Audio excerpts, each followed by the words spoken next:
Y precisamente lo vamos a analizar desde Miami con Joaquín Roy, es el director del Centro de la Unión Europea de la Universidad de Miami y especialista en temas internacionales. Señor Roy, gracias por estar con nosotros. Y ahora la expectativa está concentrada en la conformación del gabinete, en las fuerzas políticas que va a tener que echar mano Emmanuel Macron para conformar su gobierno. ¿Usted cómo ve estas primeras horas? Bueno, después de esa introducción magistral, poco puedo añadir, la verdad. Y con respecto a su pregunta concreta sobre el nuevo gabinete, lo único que puedo decir es confesar mi ignorancia, porque la verdad es que todo está muy controlado y no sabremos la respuesta hasta mañana, ¿no? Parece ser, ¿no? Pero hay algunos indicios en el sentido de que Macron va a tratar de abrir todavía más el abanico de cooperación para formar ese gobierno en donde la figura primera es el primer ministro, que hay que aclarar que no es un primer ministro típico de una democracia europea, porque en realidad el primer ministro de Francia es el propio presidente, o sea, el presidente en esa estructura fundada por el general de Gaulle hace mucho tiempo para dar una solidez al gobierno de Francia, ¿no?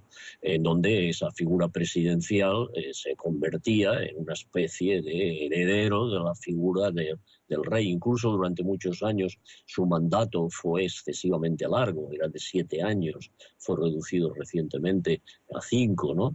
Pero bueno, ahora lo que va a tener que hacer Macron es anunciar lo que se puede llamar un equipo de gobierno, pero que también vamos a tener que aclarar que puede ser también muy temporal, porque claro, todo dependerá de la elección legislativa de junio, que le puede obligar esto a cambiarlo dependiendo del resultado de esa elección legislativa, que tendría que entonces reflejar la composición de la Asamblea Nacional. Pero bueno, de momento, lo que tenemos es que, en primer lugar, no va a ser el primer ministro tan joven como él. Es probable que tenga pues, por lo menos 5 o 10 años más, y abrirlo en el panorama político para tener en su seno, ¿no?, a lo que siguen siendo, si me permiten esta intervención demasiado larga, en lo que sigue siendo el consenso de lo que es Francia políticamente. Y yo creo que ese es el gran triunfo de Macron. Francia sigue siendo conservadora en lo que llamemos política y sigue siendo en lo socialdemócrata, ¿no? Y ese va a ser la continuación. Incluso la izquierda es conservadora. ¿Conservadora qué quiere decir? Que quiere conservar las conquistas sociales, históricas, de Francia. Y los conservadores tienen que resguardar su ideología personal de libertades. Ya. Ahora, en su discurso, Macron decía que la Unión Europea será reformada y relanzada. ¿En qué aspectos podría darse esta reforma? Bueno, vamos a tener en cuenta también otra cosa. Francia es importantísima. Es más, la Unión Europea sin el Reino Unido es perfectamente posible. Pero sin Francia, la Unión Europea es inconcebible. Ellos son los inventores en la administración, etcétera, ¿no?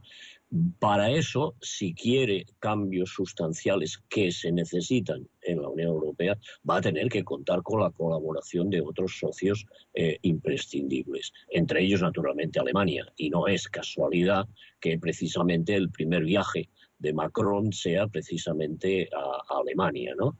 O sea, sin una colaboración sólida entre ese tándem no va a haber cambios sustanciales. Dependerá entonces también de que otros socios importantísimos se unan a lo que se considera que se necesita una reforma, más que nada consolidación. Y ahí no cabe la menor duda que ahí entran dos socios fundamentales que se convierten en el cuadrilátero nuevo de la Unión Europea. Uno es Italia y el otro, naturalmente, es España, ¿no?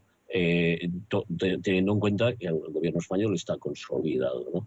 Entonces, entonces ahí también va a tener que contar con países pequeños pero muy importantes, muy decididos, como algunos escandinavos, Dinamarca, Suecia, Holanda.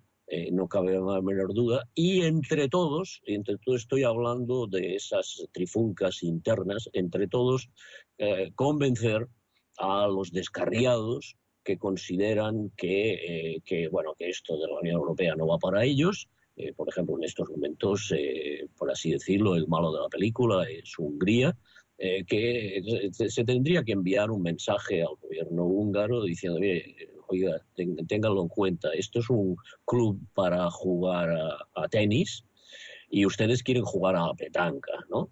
Por lo tanto, hagan arreglos con otros aliados para jugar a la petanca y déjennos a nosotros avanzar en la consolidación de lo que sigue siendo el sistema de cooperación entre los estados más exitoso de la historia de la humanidad, o si reescribimos la famosa definición de Winston Churchill sobre la democracia liberal, se puede decir, para darles un poco la razón a los que se oponen a la Unión Europea, de que la Unión Europea es el peor sistema de cooperación de los estados del mundo si prescindimos de todos los demás. O sea que de momento es lo que tenemos, y lo que tenemos son 60 años de paz, de cooperación entre los estados, que eso no se había conseguido nunca en 3.000 años de historia de Europa. Pues es Joaquín Roy, es el director del Centro de la Unión Europea de la Universidad de Miami, desde la Florida. Gracias por estar con nosotros. Mucho gusto.